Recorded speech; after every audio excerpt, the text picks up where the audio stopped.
What if I told you that across the galaxy, spanning thousands of star systems and encompassing hundreds of different civilizations, the most terrifying words an alien can hear aren't death world, extinction event, or even galactic plague? What if the phrase that sends shivers down the equivalent of spines across dozens of different species is simply human standard? This is the story of how humanity's helpful attempt at universal classification became the galaxy's most feared rating system, and why even the most advanced civilizations in the universe now use those two words as a threat assessment rather than a helpful guide. To understand how we got here, we need to go back to the beginning, to the moment when humanity first joined the Galactic Council. It was a time of great excitement and anticipation. Here was a new species, relatively young by galactic standards, eager to contribute to the vast tapestry of interstellar civilization. Humans brought with them technologies that, while not revolutionary, were solid and reliable. They brought art, culture, music, and literature that fascinated many species.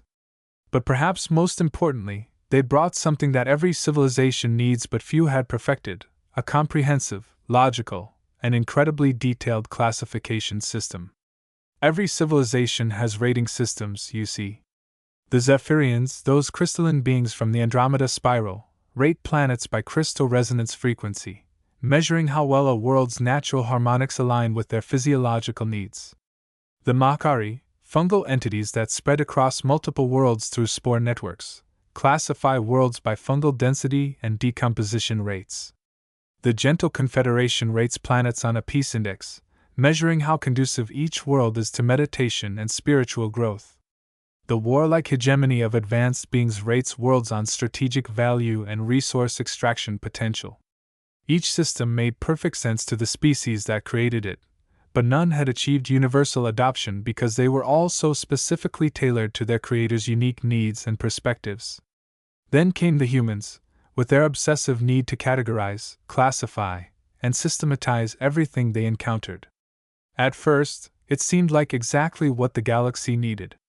A species that didn't have any particular biological specialization, no unique environmental requirements that would skew their ratings toward their own needs. Humans seemed perfectly positioned to create a truly universal classification system that could be used by everyone. The Galactic Council was thrilled.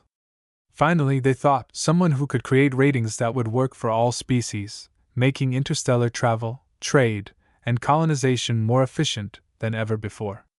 The Human Standard Classification System was rolled out with great fanfare. Humans had spent months working with representatives from dozens of species, taking into account atmospheric requirements, gravity preferences, temperature ranges, radiation tolerance, and hundreds of other factors that different species considered important for habitability. The system was comprehensive, detailed, and appeared to be exactly what everyone had asked for.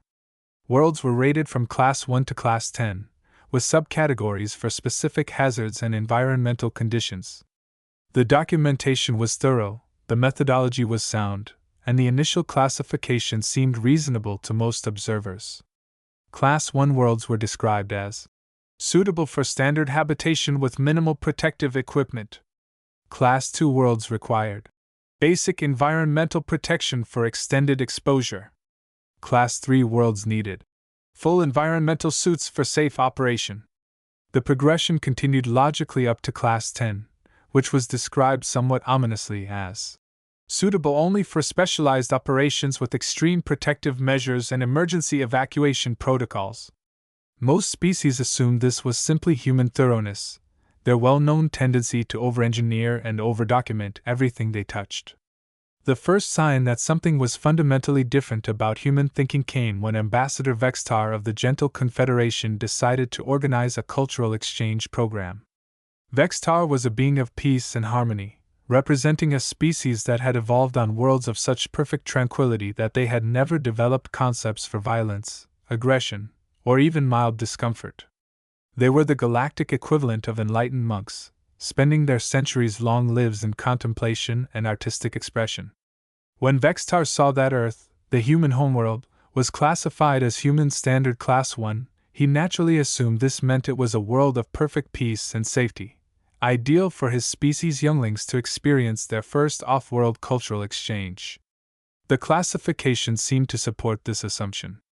Class 1 was the lowest rating, after all, and the description clearly stated it was suitable for standard habitation. Vextar prepared an expedition of 12 of his species' most promising young scholars, eager to expose them to what he assumed would be a gentle, nurturing environment where they could learn about human culture in perfect safety. He didn't bother reading the full documentation package, all 73 pages of it, because, really, how much could there be to say about a simple Class 1 world? This was his first mistake. His second mistake was not wondering why humans had felt the need to write 73 pages of documentation for their safest world classification. His third mistake was not questioning why a species would need to specify minimal protective equipment for their most benign rating. But Vextar, like most beings in the galaxy, was thinking like a rational person.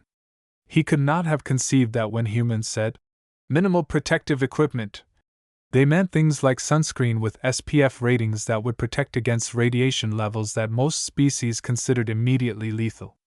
The expedition launched with great ceremony. The younglings of the Gentle Confederation were excited to visit their first alien world, especially one that had been rated so safe and welcoming. They had studied human culture through the standard diplomatic channels, learning about human art, music, and philosophy. They were prepared for cultural differences, linguistic challenges, and even some mild environmental variations.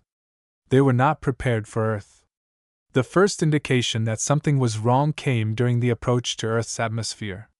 The shuttle's environmental sensors began registering readings that the younglings had never seen before. The atmospheric composition showed levels of free oxygen that their instruments initially flagged as a sensor malfunction. When they confirmed the readings, one of the younglings asked their human liaison, a cheerful diplomat named Sarah Chin, if they were approaching some kind of industrial chemical processing facility. "Oh no," Sarah replied helpfully. "That's just our standard atmospheric composition. Don't worry, it's perfectly safe. Well, as long as you don't breathe too much of it at first.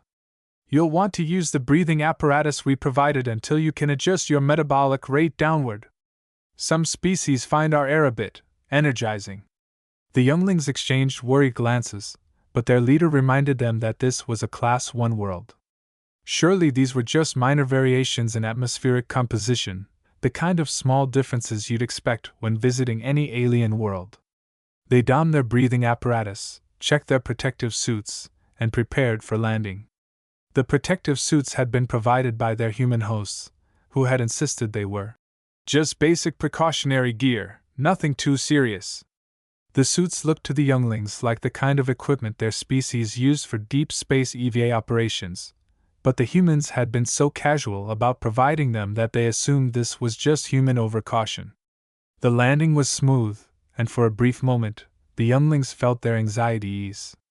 The landscape outside their shuttle was actually quite beautiful: rolling green hills, blue skies, white clouds drifting peacefully overhead. It looked almost exactly like the paradise worlds of their home system, the ones they rated as sublime harmony on their own classification system. Then they opened the shuttle door. The first casualty was a youngling named Paxtel, who had been so excited by the beautiful landscape that he had momentarily removed his helmet to breathe in the natural air of an alien world. The oxygen concentration hit his system like a stimulant overdose. His metabolic rate spiked, his cardiovascular system went into overdrive, and he began experiencing what humans would recognize as symptoms very similar to severe caffeine poisoning. He was rushed back into the shuttle's medical bay in a state of hyperactive panic, his normally serene demeanor replaced by jittery anxiety and rapid, incomprehensible speech. The second casualty was Zenmar, who had been taking photographs of the local landscape when a small yellow and black creature landed on her camera. She had been delighted to encounter her first example of Earth wildlife and was carefully studying what humans call a bumblebee when it flew directly at her face. Her species had evolved on worlds where the most aggressive creature was roughly equivalent to a particularly assertive flower, so her first encounter with something that moved rapidly and unpredictably through three-dimensional space sent her into shock. She fainted immediately and had to be carried back to the shuttle, muttering incoherently about attack creatures and flying predators. The third casualty was the expedition leader himself, Vextar, who had been consulting his equipment readings when he noticed that the local star was producing radiation levels that his instruments were registering in the immediately harmful range. He called Sarah Chin on his communicator, certain there must be some mistake. Sarah, our instruments are showing that your sun is producing dangerous levels of radiation. Shouldn't we be taking shelter? Oh, that's just normal sunlight, Sarah replied cheerfully. It's actually a pretty mild day today, very pleasant. Are you feeling uncomfortable? You might want to apply some of that sunscreen we packed for you. It's rated SPF 200, which should give you adequate protection for normal outdoor activities. Vextar stared at his communicator in bewilderment. SPF 200 was a number he had never heard before, mainly because his species had never needed to develop protection against radiation levels high enough to require such ratings. His protective suit was already filtering most of the harmful radiation, but the readings were still high enough that his species would have considered the area a contamination zone requiring immediate evacuation. Yet here was Sarah, speaking as if she was discussing a pleasant spring day. Sarah, he asked carefully, what kind of protection do humans normally use in this environment?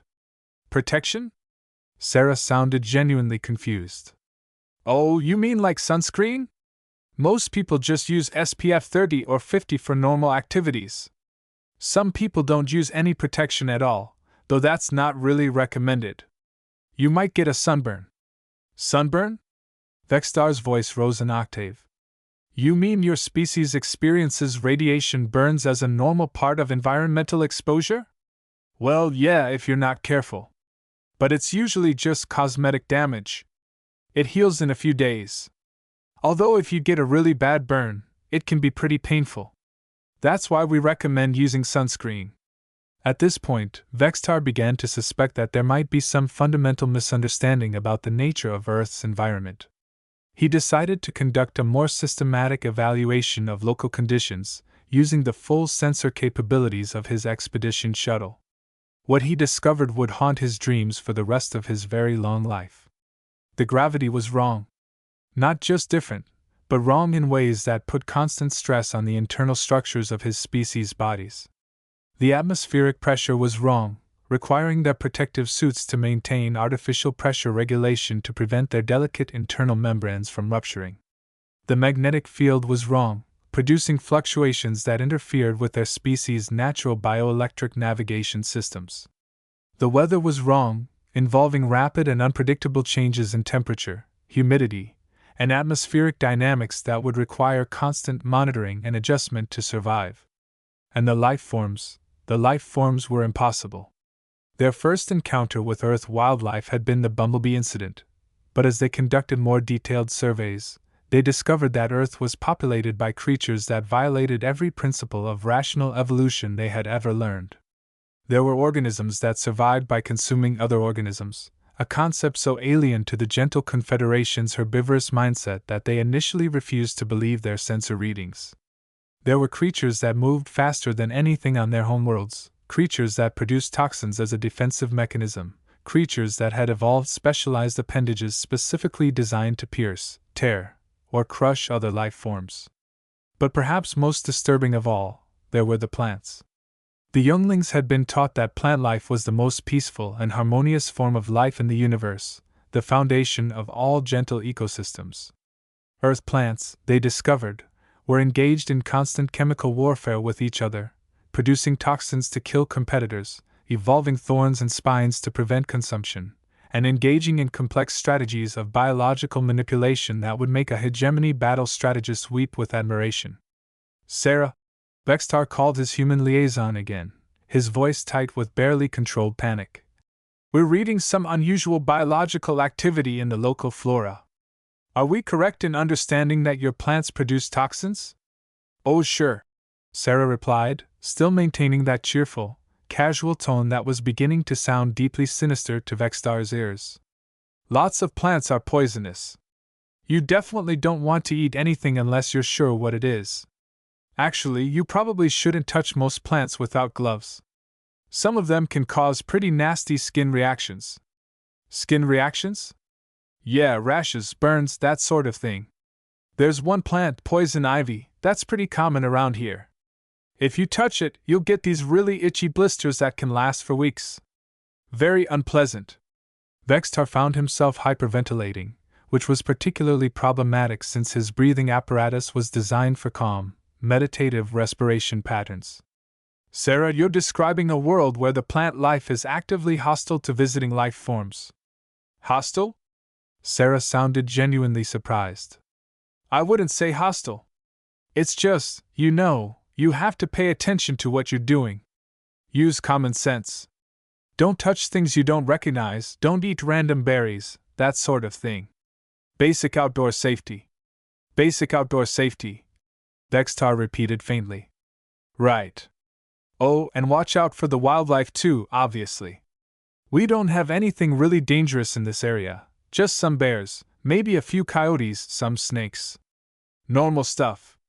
Vextar's species had no words for bears, coyotes, or snakes, because they had never encountered anything requiring such concepts. When Sarah helpfully transmitted some visual references, 3 more of his younglings had to be sedated. By the end of their first day on Earth, the Gentle Confederation expedition had suffered 12 separate medical emergencies, ranging from oxygen poisoning to radiation exposure to psychological trauma from encountering what humans casually referred to as normal wildlife. They had been forced to retreat to their shuttle and activate full environmental isolation protocols, essentially turning their cultural exchange into a hostile environment survival exercise. But the truly horrifying realization came when Vextar finally sat down and read the full human standard classification documentation for Earth. All 73 pages of it. The document was a masterpiece of bureaucratic thoroughness, covering everything from atmospheric composition to geological instability to biological hazards. It was clearly written by people who understood exactly how dangerous their world was and wanted to make sure visitors were fully informed. The problem was that it was written by humans, for humans, using human standards of what constituted acceptable risk. Minimal protective equipment, Vextar read, should include full-spectrum UV protection, respiratory filtration, impact-resistant clothing, emergency medical supplies, and basic survival gear. What his species would consider a full hazmat suit, humans described as minimal protection. The document went on to detail dozens of potential hazards, from weather-related emergencies to animal encounters to plant toxicity, each described in the matter-of-fact tone of people who dealt with these dangers so routinely that they had become mundane. The revelation hit Vextar like a gravitational wave. Humans hadn't classified Earth as Class 1 because it was safe. They had classified it as Class 1 because it was the kind of world where humans could survive without needing full environmental suits. Class 1, in the human standard system, didn't mean safe for everyone. It meant survivable for humans without life support equipment. The implications were staggering. If Earth, this nightmare world of radiation, toxins, predators, and environmental hazards, was considered Class 1 by human standards, what were the higher classified worlds like? What kind of environment would humans consider Class 2? Class 3? And what unimaginable hellscape would earn a Class 10 rating from a species that considered Earth a pleasant place to raise children? Vextar immediately contacted the Galactic Council, demanding an emergency session to discuss what he termed the human problem. His report, filed under the heading Critical Threat Assessment, Human Standard Classification System represents fundamental misunderstanding of universal habitability parameters, would become one of the most widely read documents in galactic history. Word of Vextar's discoveries spread rapidly through the galaxy's information networks. Species after species began reviewing the human classifications of worlds they knew, and the pattern that emerged was deeply disturbing. That tropical paradise world the Zephyrians had rated as sublime harmony, a world of perfect crystal formations and harmonic resonance. Humans had classified it as Class 3, citing aggressive plant life, atmospheric toxicity, and predatory geological activity. The crystalline formations that the Zephyrians found so beautiful apparently grew by dissolving and consuming organic matter, a process the Zephyrians had never noticed because their silicon-based biology was immune to the effect. The harmonic resonance they found so soothing was actually a form of echolocation used by the local predators to track prey. The Makari homeworld, rated by its inhabitants as perfect decomposition environment, had been classified by humans as Class 4, with extensive warnings about biological contamination hazards, atmospheric toxicity, and structural instability. The fungal spores that the Makari found essential for life were apparently virulent pathogens that could consume most carbon-based life forms in a matter of hours. The perfect decomposition that the Makari treasured was essentially a planet-wide digestive system that broke down any organic matter it encountered. Even more disturbing were the worlds that humans had classified as relatively safe but which other species considered uninhabitable. A world that humans rated as Class 2 was found to have gravity 3 times the galactic standard, an atmosphere so corrosive it could dissolve most metals, and weather patterns involving regular acid rain storms. Yet humans had established a thriving colony there, complete with families, schools, and recreational facilities. The children adapt quickly, the colony's administrator had reported cheerfully when contacted by horrified galactic observers. The gravity's great for building strong bones, and once you get used to the air, it's actually quite invigorating. The storms are spectacular to watch, as long as you remember to stay indoors and keep your protective gear handy.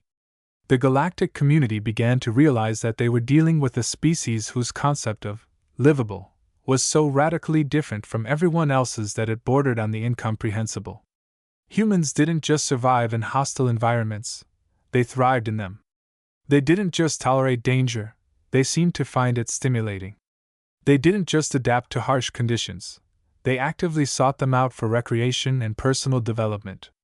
The hegemony of advanced beings, the galaxy's most militaristic civilization, decided to conduct a test. They were a species that had conquered dozens of worlds through superior technology and tactical brilliance, but they had always relied on massive technological advantages to overcome environmental challenges. They had never encountered a species that seemed to treat environmental hostility as a minor inconvenience to be managed through personal resilience rather than technological solutions. The hegemony created what they called the ultimate survival challenge, a planet specifically designed to be as hostile to life as possible while still technically remaining within the bounds of physical possibility. They cranked up the gravity to 4 times galactic standard, created an atmosphere that was simultaneously corrosive and radioactive, established temperature variations that ranged from well below freezing to hot enough to melt most metals, and introduced radiation levels that would kill most known life forms within minutes of exposure. Then they issued a challenge to the human government: survive on this world for 1 standard galactic week, and the hegemony would formally acknowledge humans' superiority in environmental adaptation. Fail, and humans would acknowledge that there were limits even to their seemingly impossible resilience. The human response was immediate and enthusiastic. Not only did they accept the challenge, but they volunteered to send a dozen civilians rather than military specialists, arguing that this would be a more fair test of general human adaptability. The hegemony was baffled by this response but agreed to the terms. The 12 human volunteers were a diverse group: 2 teachers, a musician, a chef, a retired grandmother, a teenager, 2 engineers, a doctor, an artist, a farmer, and a professional athlete. None of them were military personnel or survival specialists.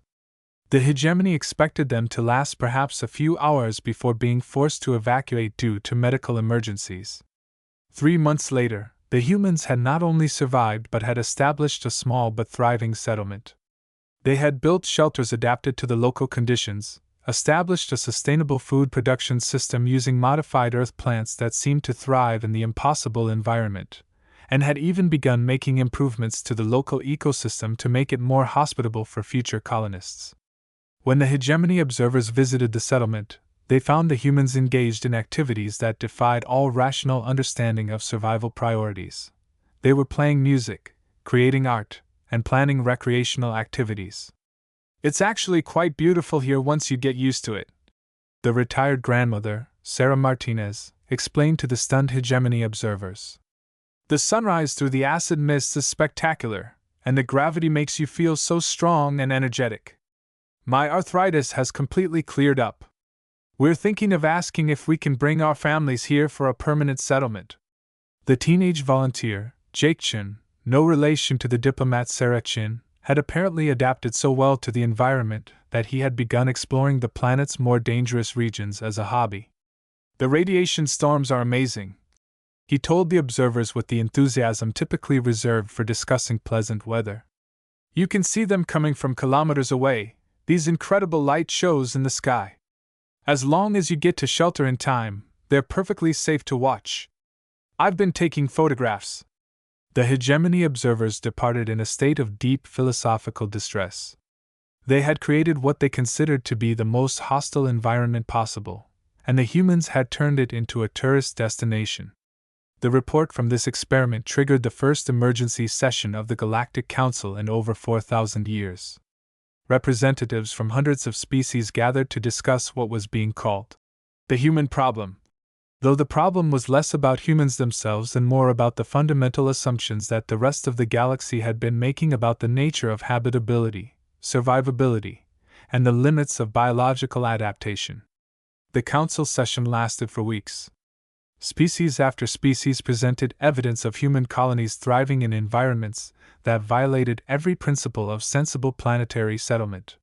Humans had established successful colonies on worlds with no breathable atmosphere, worlds with extreme temperature variations, worlds with hostile wildlife that would make military strategists reconsider their career choices, and worlds with geological instability that made the planets unsuitable for any kind of permanent settlement according to every other species' understanding of planetary science.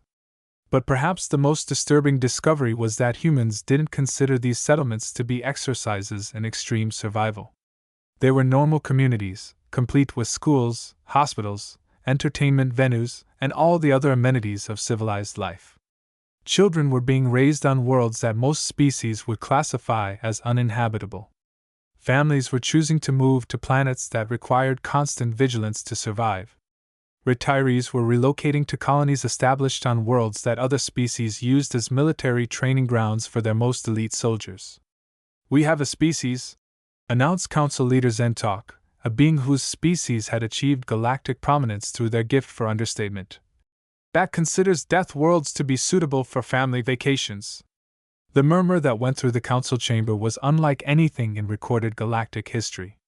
It was the sound of hundreds of different species simultaneously experiencing existential dread. They have requested, Zentalk continued, to establish colonies on 17 worlds that we have classified as absolutely uninhabitable under any circumstances. The murmur turned into something that could only be described as a galactic whimper. And they want to bring their children. The silence that followed was so complete that the chamber's atmospheric recycling systems seemed deafeningly loud. The solution that emerged from the Council's emergency session was unprecedented in galactic history. For the first time, a single species classification system would be adopted as the universal standard, not because it was the most accurate or the most inclusive, but because it was the most terrifying. The human standard classification system became the official galactic rating system, but with a crucial modification: it was no longer used as a guide for settlement and colonization. Instead, it became a threat assessment system. Class 1 worlds, previously considered ideal for colonization, were now classified as military exclusion zones by most species. Any world that humans considered suitable for normal habitation was considered too dangerous for civilian populations of other species to visit, even with full protective equipment and emergency evacuation protocols in place. Class 2 worlds became restricted to military personnel with specialized hazardous environment training. Class 3 worlds were designated as suitable only for automated mining operations and other activities that didn't require living beings to actually set foot on the surface. Class 4 and higher were essentially written off as unsuitable for any form of direct interaction by most galactic civilizations. The psychological impact of this revelation rippled through galactic society in ways that scholars are still studying. The mere existence of humans had forced every other species to confront the possibility that their understanding of the limits of biological adaptation had been fundamentally flawed. If humans could not only survive but thrive in environments that violated every principle of habitability, what did that say about the nature of life itself? What did it say about the assumptions that had guided galactic civilization for millennia? The gentle confederation, Vextar's species, underwent what could only be described as a collective existential crisis. Their entire philosophy was based on the idea that harmony with one's environment was the highest form of existence, that adaptation meant finding peaceful coexistence with natural forces. The discovery that there was a species that achieved harmony with environments that would kill most life forms simply by existing forced them to completely reconsider their understanding of what harmony might mean. The Makari, meanwhile, became fascinated with human decomposition resistance and began requesting detailed biological samples to understand how humans could survive in environments where the basic biological processes that the Makari considered essential for life would actually kill them. Their research led to breakthroughs in biological preservation technology that revolutionized galactic medicine, but it also led to some uncomfortable questions about whether the Makari's own environment might be less universally hospitable than they had assumed.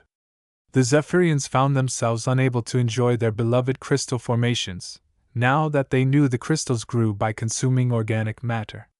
Their meditation practices were disrupted by the knowledge that their perfect harmonic resonance was actually a form of predatory echolocation. Many Zephyrians developed what their psychologists termed human anxiety, a condition characterized by excessive worry about environmental dangers that had previously been invisible to them. But perhaps the most significant change was in the field of galactic military strategy. The hegemony of advanced beings, the galaxy's most feared military power, quietly began a comprehensive review of their threat assessment protocols. If humans could casually colonize worlds that the hegemony's best soldiers couldn't survive on, and if they could do so while raising families and maintaining civilian lifestyles, then what were humans capable of in actual military situations? The answer to that question came during the first major galactic conflict involving human military forces. The hegemony, still skeptical about human combat capabilities despite their proven environmental resilience, decided to test human military effectiveness by launching a limited assault on a human border colony. They expected to encounter resistance appropriate to a species that was tough but not necessarily skilled in warfare. Instead, they discovered that humans approached warfare with the same casual competence they brought to surviving in impossible environments. Human soldiers didn't just fight effectively in conditions that would incapacitate most species, they fought better in harsh conditions. They used environmental hazards as tactical advantages. They established forward operating bases on worlds that the hegemony couldn't even land on safely. The conflict lasted 3 days.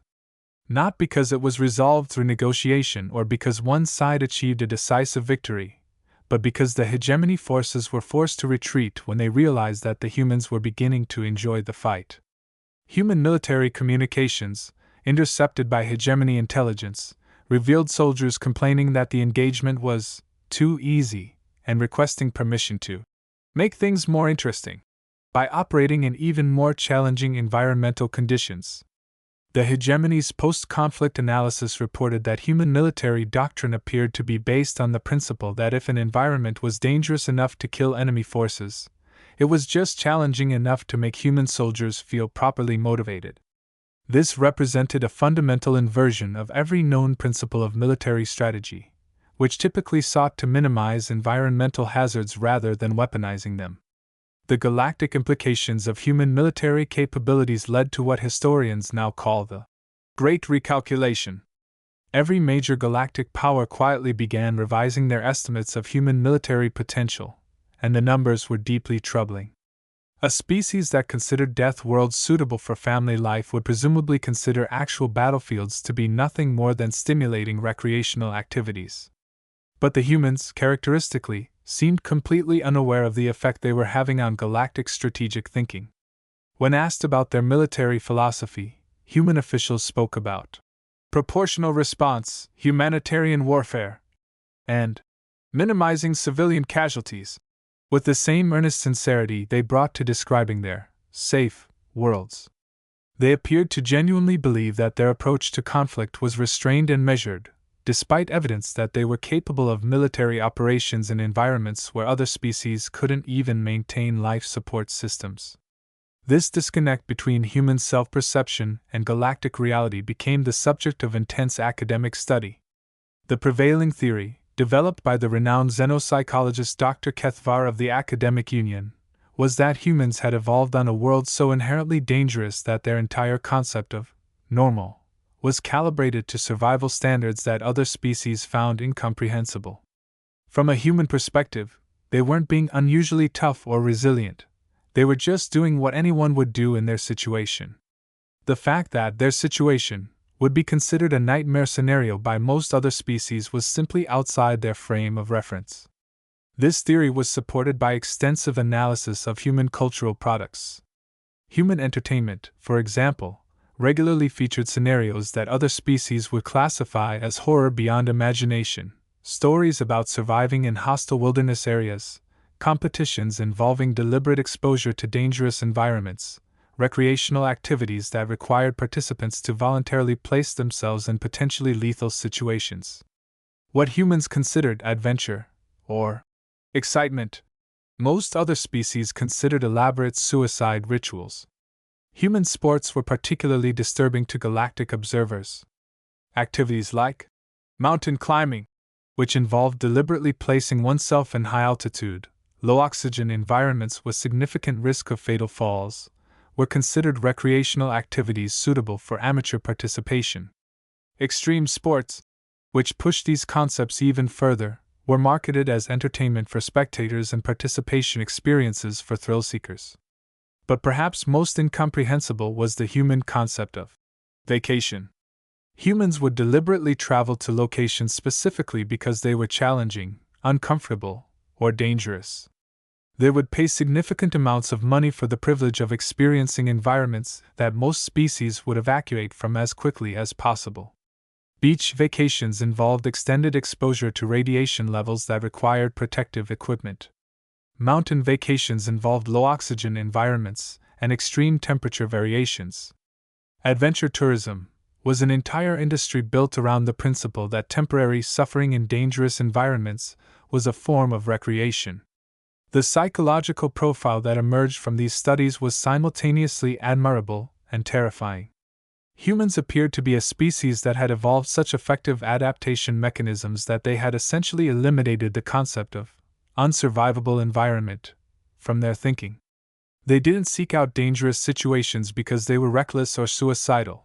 They sought them out because they had never encountered an environment dangerous enough to trigger their survival instincts at the level that would cause other species to flee. This realization led to what became known as the question, in galactic academic circles: if humans were this resilient by accident of evolution, what would happen if they deliberately tried to become more dangerous? The answer came when humans began participating in galactic athletic competitions.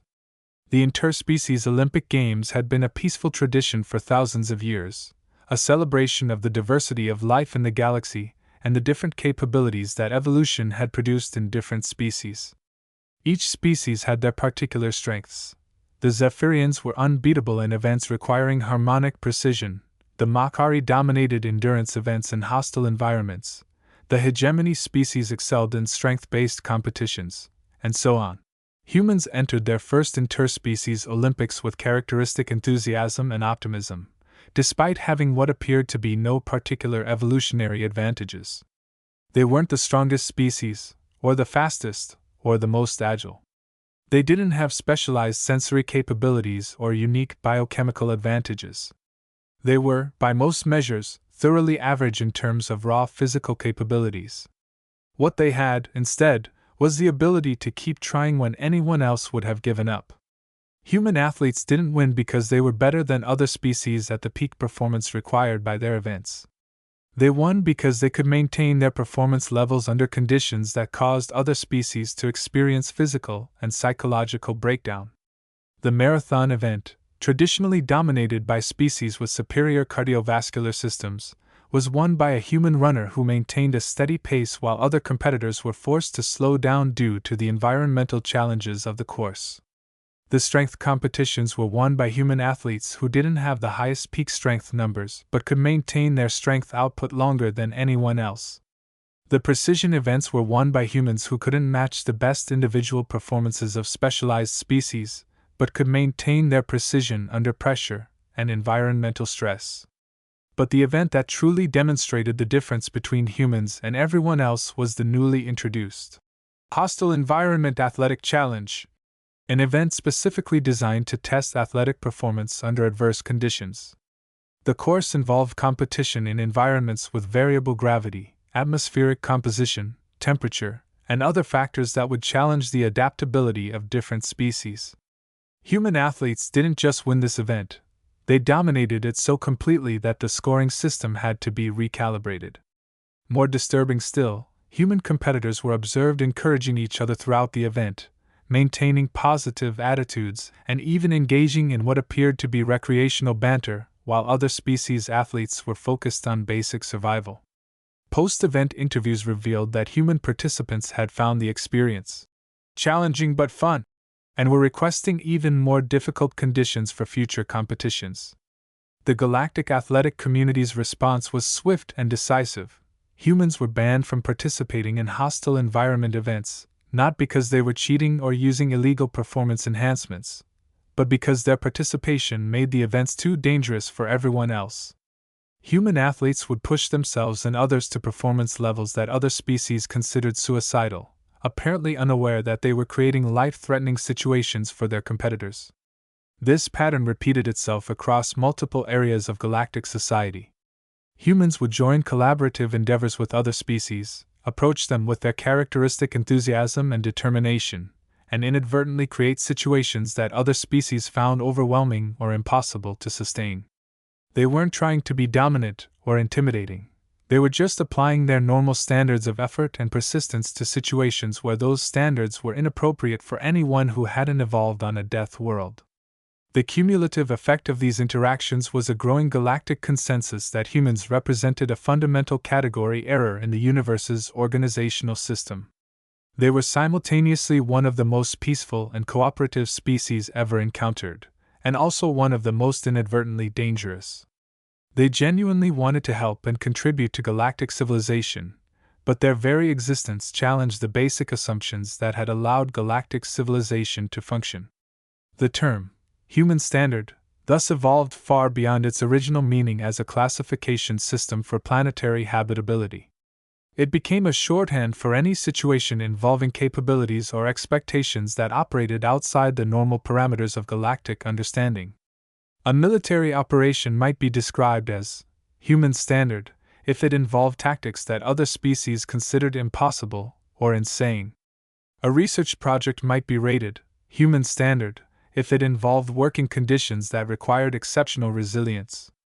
A diplomatic mission might be classified as human standard if it required negotiating in environments or situations that would be considered extremely hazardous. But the most significant development was the emergence of human standard.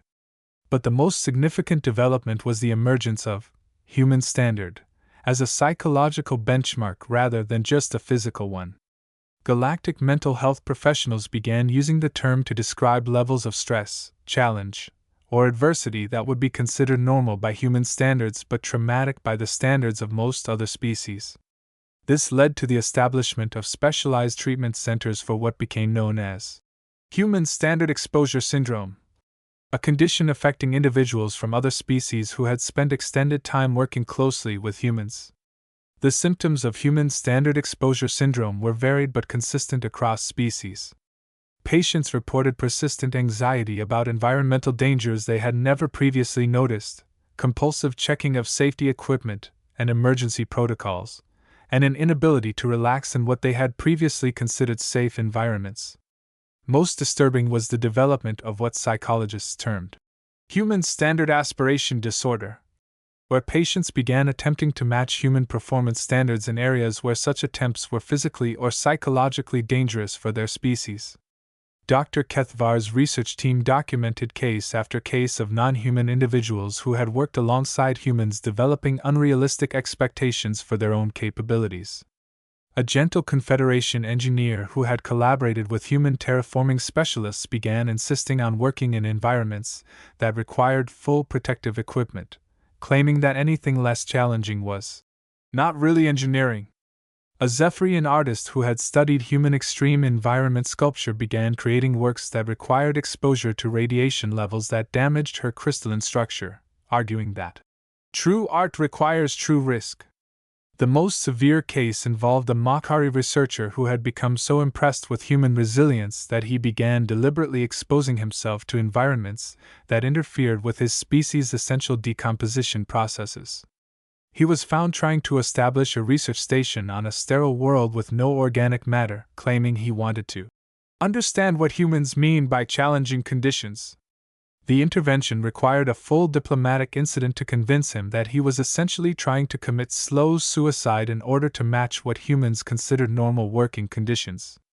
These psychological effects led to the establishment of what became known as human interaction protocols for most galactic institutions. Personnel working directly with humans were required to undergo pre-assignment psychological screening, regular mental health evaluations, and mandatory rest periods in psychologically safe environments where they wouldn't be exposed to human standards of normal behavior. The protocols themselves became a source of diplomatic tension with human representatives, who couldn't understand why other species needed special protection from what humans considered ordinary social and professional interactions. Human diplomats regularly expressed concern that they were being treated as some kind of dangerous force that needed to be contained, which led to long and complicated discussions about the difference between being dangerous and being dangerous by accident. "We're not trying to be intimidating," explained Ambassador Sarah Chin during one particularly tense diplomatic session. "We're just trying to do our jobs and be good galactic citizens. If our normal behavior is somehow problematic, we're happy to modify it, but you need to help us understand what the problem is." The problem, as explained by a panel of galactic psychologists, was that human, normal behavior included levels of risk tolerance, persistence, and environmental adaptability that fell well outside the range of what other species had evolved to handle psychologically. Humans would casually undertake activities, make plans, and set goals that triggered survival instincts in other species, not because humans were being aggressive or threatening, but because human baseline behavior patterns operated in psychological territory that other species associated with life-threatening emergency situations. "When you say let's grab lunch and discuss this project," explained Dr. Zen Kala of the Interspecies Psychology Institute, "and then suggest meeting in an environment that requires protective equipment, you're not just proposing a casual business meeting. From our perspective, you're suggesting that we conduct normal social interactions under survival conditions. Our psychological response to this suggestion is the same as our response to any survival situation: stress, anxiety, and activation of emergency decision-making protocols. But it's just a restaurant on a Class 2 world," Sarah replied, genuinely confused. "The gravity's a little high, and you need basic environmental protection, but it's perfectly safe. The food is supposed to be excellent." "Ambassador Chin," Dr. Zenkala said gently, "you have just described dining conditions that most species would consider a form of extreme sports. You're suggesting that we eat food while experiencing physical stress levels that interfere with our digestive processes, in an environment that requires constant monitoring for safety hazards, as a form of casual social interaction." The disconnect revealed by this exchange led to a fundamental reconsideration of human social psychology. Human social bonding appeared to be enhanced by shared challenges and mild adversity, which explained why humans considered challenging environments to be good settings for relationship building and team development. What humans experienced as positive social pressure and exciting shared experiences, other species experienced as traumatic ordeals that created psychological bonds only through shared survival. This discovery revolutionized galactic understanding of human military effectiveness. Human soldiers weren't just physically capable of operating in impossible environments, They were psychologically adapted to use environmental challenges as a source of unit cohesion and morale building. Where other species' military effectiveness degraded under harsh conditions, human military effectiveness actually improved, because humans were biologically and psychologically designed to treat adversity as a form of social bonding activity. The implications for galactic security were staggering. A species that became more effective and more unified under exactly the conditions that broke down other species' organizational structures was essentially immune to the traditional strategies used to defeat enemy forces. Environmental warfare, psychological pressure, extended operations under harsh conditions, all of the tactics that military strategists relied on to weaken enemy capabilities, actually made human forces stronger and more cohesive. Military analysts across the galaxy began developing what became known as inverse human strategies, tactical doctrines specifically designed around the assumption that anything that would weaken normal military forces would strengthen human forces. The complexity of these strategies was mind-bending. Commanders had to simultaneously plan for defeating an enemy that became more dangerous when placed under greater stress, while avoiding the use of tactics that would inadvertently make that enemy more effective. The Hegemony's Military Academy began offering courses in Human Standard Tactical Analysis, which focused on understanding combat scenarios from the perspective of a species that treated hostile environments as favorable conditions. Students were taught to recognize human standard advantages, situations where environmental or logistical challenges would give human forces tactical benefits that conventional military analysis would miss. One of the most widely studied cases involved a human peacekeeping force that had been deployed to mediate a conflict on a world with extreme weather patterns. Other species' forces had been withdrawn due to the impossibility of maintaining effective operations during the planet's storm seasons, which involved hurricane-force winds, electrical storms, and temperature fluctuations that made normal military equipment unreliable. The human peacekeeping force not only maintained operations throughout the storm season but actually expanded their patrol areas and increased their mission effectiveness. Post-mission analysis revealed that human forces had treated the extreme weather as a tactical advantage, using their superior environmental adaptation to maintain mobility and communications while hostile forces were forced to seek shelter. The storms that had made the planet unsuitable for normal military operations had essentially given the human peacekeepers temporary air superiority and intelligence advantages. "We actually kind of enjoyed the storms," reported the mission commander, Colonel Martinez. "They were spectacular to watch, and once you got used to operating in those conditions, you realized that we had much better mobility than anyone else. It was like having the entire battlefield to ourselves." The casual tone of this report, describing conditions that had forced other species to evacuate as kind of enjoyable, became a classic example of what military analysts termed human standard perspective inversion. Humans didn't just adapt to impossible conditions, they found them preferable to normal conditions because they provided tactical and psychological advantages that enhanced human performance. This pattern repeated itself across dozens of military and civilian operations. Humans consistently performed better under exactly the conditions that degraded everyone else's performance, leading to a complete reversal of traditional risk assessment methodologies. By human standards, dangerous environments weren't obstacles to be overcome, they were opportunities to be exploited. The business implications of this realization were as significant as the military ones. Human corporations began establishing operations in locations that other species couldn't access, giving them unprecedented advantages in resource extraction, manufacturing, and trade. A human mining company could establish profitable operations on a world where other species couldn't maintain life support systems. Human manufacturers could build facilities in environments where their competitors couldn't operate equipment. Human shipping companies could maintain schedules through regions of space that other species had to avoid entirely. The economic effects of human environmental advantages created what economists termed the human standard market distortion. Human businesses weren't just competing in the same markets as everyone else. They were creating entirely new markets in economic territory that other species couldn't access. This led to trade disputes, regulatory challenges, and complex negotiations about whether human environmental advantages constituted unfair competitive practices. It's not our fault that we can work in environments that other species find challenging, argued Marcus Webb, CEO of Titan Industrial Consortium, during testimony before the Galactic Trade Commission. We're not trying to create unfair advantages. We're just trying to run efficient businesses. If other species can't operate in certain environments, that's a limitation of their biology, not a manipulation of market conditions on our part. The Trade Commission's response revealed the depth of the challenge posed by human economic capabilities.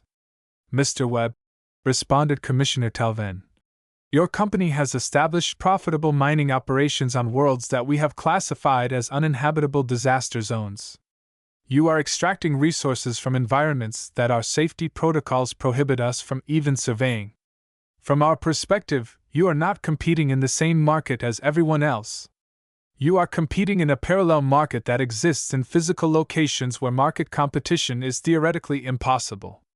The regulatory framework that emerged from these disputes created the concept of human standard economic zones, areas of galactic commerce where normal trade regulations were suspended due to the impossibility of enforcing them under conditions where only humans could operate effectively.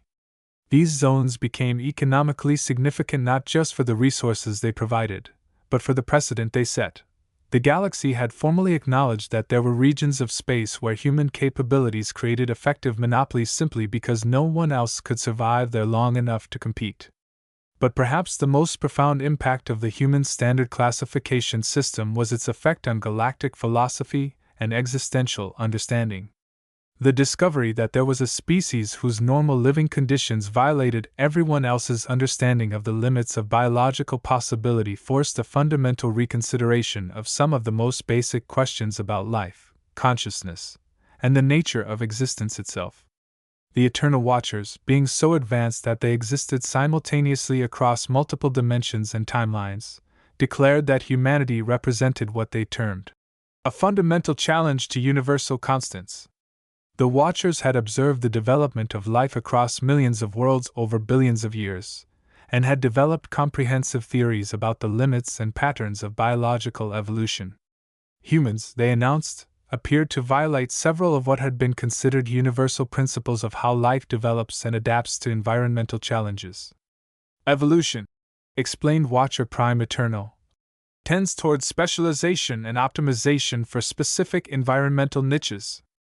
Species develop capabilities that allow them to thrive in their particular environments, but these same capabilities typically create limitations that prevent them from thriving in significantly different environments. Humans appear to have evolved a form of meta-adaptation that makes them capable of thriving in almost any environment without losing their essential characteristics. The implications of this observation were staggering for galactic science and philosophy. If humans represented a fundamentally different type of evolutionary solution than anything previously encountered, what did that say about the assumptions that had guided scientific understanding for millennia? What other, impossible, evolutionary solutions might exist in the universe? And what did the existence of such solutions say about the nature of life itself? Religious and philosophical movements across the galaxy began incorporating the human question into their fundamental doctrines. Some species began worshipping humans as transcendent beings who had achieved a form of existence beyond normal biological limitations. Other species developed elaborate theological frameworks explaining humans as a form of divine punishment, sent to humble the galaxy's assumptions about the limits of natural possibility. The most widespread philosophical response was the development of human standard existentialism, a school of thought that argued that the discovery of human capabilities had revealed the arbitrary nature of most species' assumptions about what was possible or impossible. If humans could routinely accomplish things that violated everyone else's understanding of biological and physical limits, then perhaps the universe was far more flexible and accommodating than anyone had realized. The existence of humans, wrote the renowned philosopher Zenkatl in his influential work, Reconsidering Reality in the Human Standard Era, forces us to confront the possibility that we have been unconsciously limiting ourselves through our assumptions about what is achievable. If humans can survive and thrive in environments we consider impossible, Perhaps impossibility itself is a psychological construct rather than a physical reality. This philosophical shift had practical implications across galactic society. Research projects that had been abandoned as impossible were restarted with human standard methodologies that assumed much higher levels of environmental tolerance and risk acceptance. Engineering projects that had been considered too dangerous or technically challenging were reconsidered using human approaches to problem solving. Scientific expeditions that had been deemed too hazardous were approved using human standards for acceptable risk. The results were mixed but often spectacular. Some projects that had been impossible using traditional approaches became feasible when approached with human-level risk tolerance and persistence. Other projects revealed why traditional approaches had been more conservative, as several species discovered that there were good reasons why their ancestors had avoided certain types of challenges. But the overall effect was a galactic renaissance of ambitious thinking and expanded possibilities. The mere existence of humans had convinced much of the galaxy that the universe was more accommodating to ambitious goals than anyone had previously believed. If humans could casually accomplish the impossible on a daily basis, then perhaps other species could accomplish much more than they had ever attempted. Educational systems across the galaxy began incorporating human standard aspiration into their curricula, teaching students to consider possibilities beyond their species' traditional limitations while still respecting the biological and psychological constraints that made those limitations sensible for their particular evolutionary background. The goal was to inspire greater ambition and persistence without encouraging the kind of reckless behavior that led to human standard exposure syndrome. Military academies began offering courses in human standard strategic thinking, which focused on developing tactical and strategic approaches that assumed much higher levels of environmental tolerance and operational persistence than traditional military doctrine considered feasible. The curriculum was carefully designed to expand strategic thinking without encouraging students to attempt operations that would be suicidal for their species. Scientific institutions developed human standard research protocols, methodologies that pushed the boundaries of experimental design while maintaining appropriate safety standards for non-human researchers. These protocols allowed for more ambitious research goals and more challenging experimental conditions while acknowledging that human standards for acceptable risk were not appropriate for most other species. The cumulative effect of these changes was a galaxy that was simultaneously more ambitious and more cautious than before. More ambitious because the example of human capabilities had revealed that the universe was more accommodating to aggressive goals than anyone had realized. More cautious because the same example had revealed that the difference between ambitious and suicidal was often much smaller than most species had understood. Human standard became not just a classification system, but a philosophical framework for understanding the relationship between ambition and possibility. It represented the recognition that the universe contained more opportunities for achievement than most species had ever imagined, but also that taking advantage of those opportunities required levels of commitment and risk tolerance that could be literally life-threatening for species that hadn't evolved the appropriate biological and psychological adaptations. The phrase, human standard, thus evolved into the galaxy's shorthand for any situation that pushed the boundaries of what was considered possible or sensible. A research project might be described as approaching human standard if it involved experimental conditions that made other species nervous. A military operation might be rated as human standard if it required capabilities that most species considered exceptional. A business venture might be classified as human standard if it involved risk levels that traditional analysis suggested were unsustainable. But the most common usage of human standard was as a form of warning. When galactic institutions classified something as human standard, they were indicating that the situation involved levels of challenge, risk, or environmental hostility that were appropriate only for species with human-level adaptability and risk tolerance. For everyone else, human standard was a signal to approach with extreme caution, deploy maximum protective measures, and maintain constant readiness for emergency evacuation. The irony, of course, was that humans themselves remained largely unaware of their effect on galactic society. They continued to approach challenges with their characteristic optimism and determination, genuinely trying to be helpful and cooperative, while inadvertently terrifying everyone around them with their casual competence in impossible situations. "I still don't understand what the big deal is," Sarah Chin confided to her assistant during a diplomatic briefing. "We're just trying to do our jobs and be good neighbors. If other species need more support or different accommodations, we're happy to provide them. But I don't understand why everyone treats us like we're some kind of dangerous force that needs to be contained." Her assistant, a Makari diplomat named Thekvar who had worked with humans for several years and had developed a mild case of human standard exposure syndrome, tried to explain. "Ambassador Chin, yesterday you suggested that we hold our next negotiation session on a Class 3 world because the environmental challenges would help everyone focus on the important issues. From your perspective, you were suggesting a location that would enhance productivity. From our perspective, you were suggesting that we conduct delicate diplomatic negotiations while actively fighting for survival. But Class 3 just means you need full environmental protection," Sarah replied. "It's not actually dangerous if you follow proper safety protocols. And the research shows that moderate environmental stress can improve cognitive performance and decision-making in complex situations."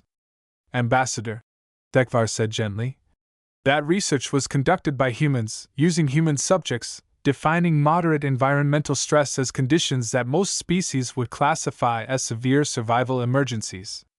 When you recommend something based on human research, you're recommending that we deliberately place ourselves in situations that our biology and psychology are designed to flee from." The conversation that followed became a classic case study in human standard diplomatic analysis, demonstrating the fundamental challenge of managing relationships between humans and other species. Humans genuinely wanted to be helpful and share their capabilities with others, but their very attempts to be helpful were based on assumptions about normal capabilities that were terrifying to everyone else. The solution that emerged was the development of human standard translation protocols, diplomatic and communication frameworks designed to help humans understand how their normal behavior and expectations affected other species, and to help other species understand that human behavior that seemed impossibly dangerous was actually human attempts to be considerate and helpful. These protocols became essential tools for interspecies cooperation in the human standard era. They provided frameworks for humans to modify their natural inclinations toward challenge and environmental stress in ways that wouldn't overwhelm their alien colleagues, while also helping other species recognize when human behavior that seemed threatening was actually intended as support and encouragement. But perhaps the most important function of these protocols was helping the galaxy adjust to the reality that human standard wasn't going away. Humans were now a permanent part of galactic civilization, and their unique capabilities and perspectives would continue to challenge and expand everyone else's understanding of what was possible. The galaxy had learned to live with the reality that there was a species whose normal behavior violated most other species' understanding of the limits of biological possibility. They had developed systems for managing the psychological and practical challenges of working with humans. They had created new categories of analysis and planning that accounted for human capabilities and perspectives. Most importantly, they had learned that human standard represented not just a different level of capability, but a fundamentally different approach to existence itself.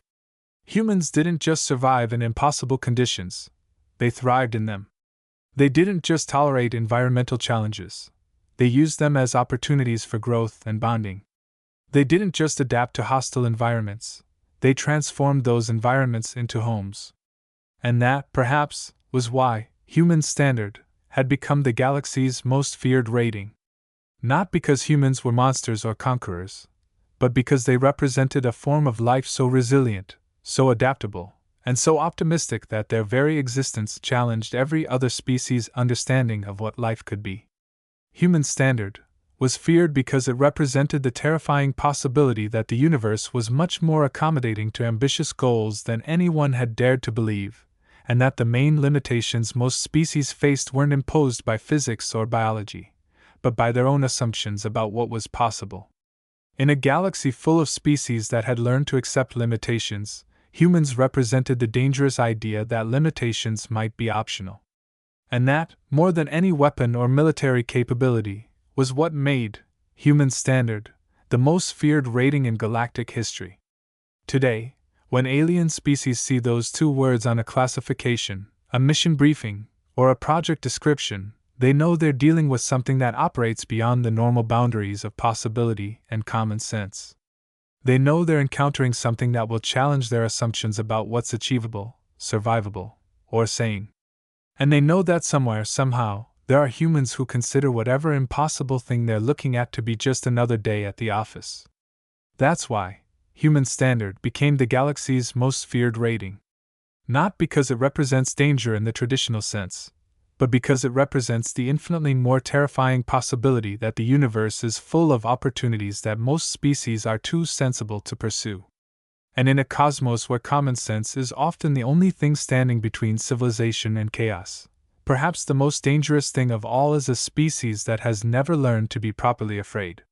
Hey there, incredible humans! If this deep dive into why aliens fear our very helpfulness didn't blow your mind, I don't know what will. This story reveals something amazing about us. We're not the galaxy's monsters. We're the galaxy's proof that impossible is just another word for hasn't been tried by humans yet. Think about it. Right now, in our real world, what do we consider normal that would terrify an alien visitor? Our extreme sports, our survival shows, our idea of camping for fun. We literally pay money to put ourselves in uncomfortable situations because we think it's entertaining. I want to know, what's the most human standard thing you've ever done? Drop a comment telling me about a time you or someone you know did something that seemed normal to you but would probably terrify an alien observer. And absolutely smash that like button if you're proud to be part of the species that turned impossible into Tuesday afternoon. I've got another mind-blowing story coming up that explores what happens when humans discover the galaxy's most advanced meditation technique and accidentally weaponize enlightenment. Trust me, you're going to want to see how we managed to turn inner peace into an existential threat. Click the card here or check out the whole playlist for more stories about why the universe should probably come with a warning label. Contains humans, approach with caution. Until next time, remember, we're not trying to be scary. We're just being helpful. And apparently, that's the most terrifying thing of all. See you in the next one, you beautiful, impossible, human standard legends.